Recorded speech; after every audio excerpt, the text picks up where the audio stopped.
Hoxe non viñamos dicir o que xa sabedes. Non viñamos a repetir frases bonitas que todos aplaudimos e olvidamos ao sair. Hai verdades que ninguén din en voz alta. As verdades incómodas, as da vergoña, as que doen. A violencia machista en España non empeza cando aparece nas noticias. Empeza moito antes. Empeza nos corredores dos centros, nas bromas que non van en serio, pero que doen. Nos non exaxeres e dentro dos foi ela quen se buscou. No silencio dos que ven e calan, e no silencio dos que escoitan e non actúan. En España, máis de 1.333 mulleres foron asasinadas por violencia machista dende que existen rexistros oficiais. 39 este ano. Este número non cabe nesta frase, non cabe na nosa cabeza. Pero todas elas tiñan unha vida, unha historia e unha voz, e alguén decidiu que non merecían seguir vivindo neste mundo.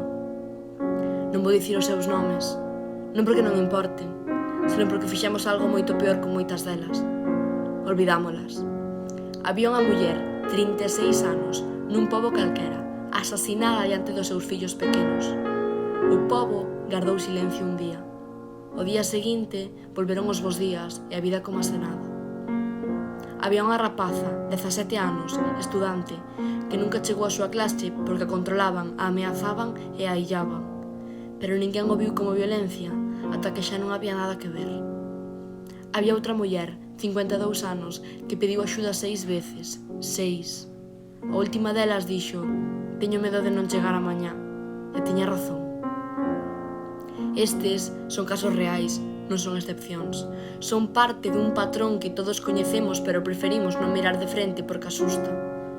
Agora ven o máis incómodo. A violencia non é só cousa de monstros. Non sempre ten a cara do descoñecido. Moitas veces ten a cara de alguén que algún día dixo quérote. Empeza cun "déixame ver o teu móvil", "non saias con esa saia", "se me quixeras, farías isto", por min. Empeza con control disfrazado de amor, con celos disfrazados de paixón e con insultos disfrazados de humor. E como sociedade, como persoas, que facemos? Dicimos, pobre nena, e logo rímonos dun chiste machista. Compartimos un lazo violeta nas redes sociais e despois consumimos cancións, series ou influencers que normalizan a violencia.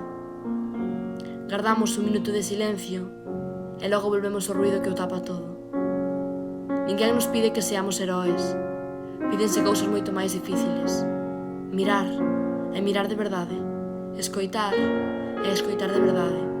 Non xustificar, non blanquear e non calar.